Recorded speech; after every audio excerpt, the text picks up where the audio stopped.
we represent the cross-section of society which deals with the rain-fed areas. I think, Sabyasachi, the one picture that you showed from Jharkhand is really heart-rending. It's really a very sad story for India and for the humanity at large. We shall all put our heads and hearts together and come out at the end of the day with appropriate action plan. So technology has never been a constraint. What has been a major constraint is the ability to sustain that post the treatment. If we need to sustain it, then we need people's participation. And we can't have people's participation from the perspective of a charity, from the perspective of a giver. It can happen successfully only when people become the actual implementers, actual planners. They become the owners. Hence, the international bodies, the government, and the NGOs, and the scientists, we all stand outside on the boundary and let the people play. And the play means it's planning and implementation and then carrying it forward. Many a time we look at every issue through a partial prism, and therefore we are not able to sustain it. And according to me, the three principal stakeholders are the people at large, second, the farmers, and the third one is the ecology, Mother Planet. We must take care of the interest of each of these three stakeholders. What do the people want? The people want nutritious sustenance.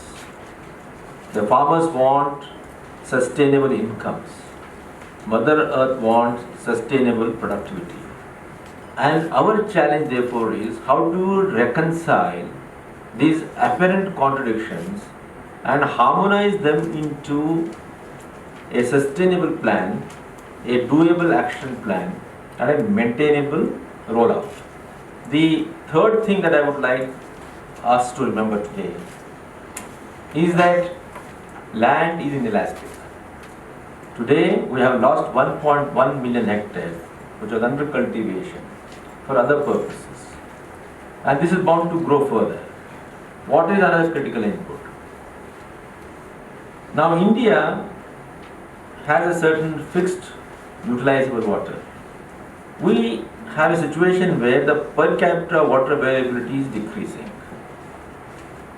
Of this harvestable water, 85% is being used by agriculture, against the average of 70% in the world. Now agriculture cannot continue to claim such high percentage of water when man also needs water for other purposes. Hence, these two critical inputs, soil and water, which form the basis of entire biological activity, have to be treated with respect, have to be treated with diligence, and therefore efficiency is of utmost importance.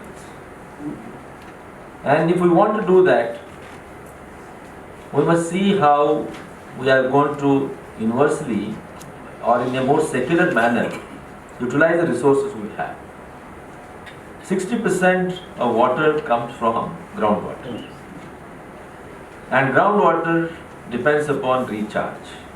It depends upon the health of the aquifers. Hence, it's important we learn how to use the resources in a more dignified manner. Rainfed areas will continue to dominate. We need a technology that helps us to use these critical inputs of soil and water under the rainfed systems in a much more effective and efficient manner. And it is possible. So today, as you discuss, please identify the science requirements. Identify the technology bouquet that is already available as to how we can increase the productivity per unit of soil and per unit of water. I think that should be the outcome. So let's all together, as we put our heads and hearts together, see how we can universalize science and technology, how we can upgrade our policies such that the science and technology are supported by policies. We need ultimately policy framework. So we must be able to suggest what exactly we want. We should, I think, focus more on arriving at action points. I think scientists and policymakers, we need to get down to earth and see what the NGOs want and what other people, our people have come from villages here. What do they feel is required at the field level?